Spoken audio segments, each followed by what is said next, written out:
All right, thanks, Dan. With another election season upon us, Wisconsin is considering changing how it selects its federal representatives. News 19's Crystal Flintrop explains ranked choice and final five voting and how likely they are to happen anytime soon.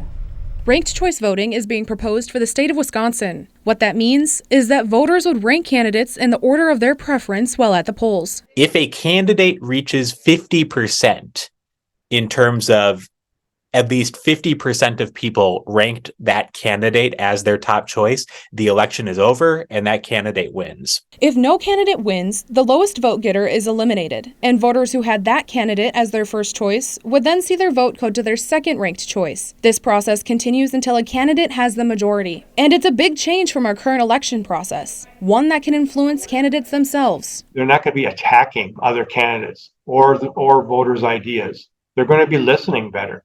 They're going to be adopting some of the things that they hear from other candidates, from the voters.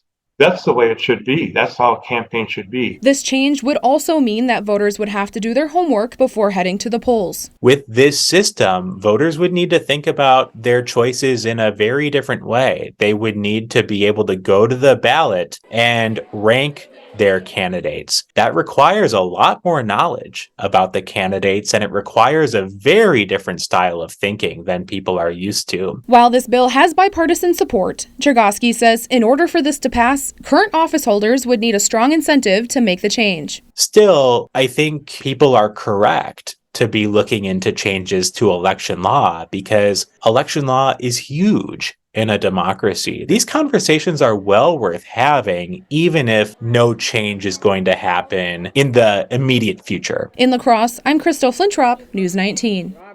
Now, this bill still has a long way to go before it could even possibly become law. It is still in the seeking co-sponsors phase ahead of then being discussed in committee.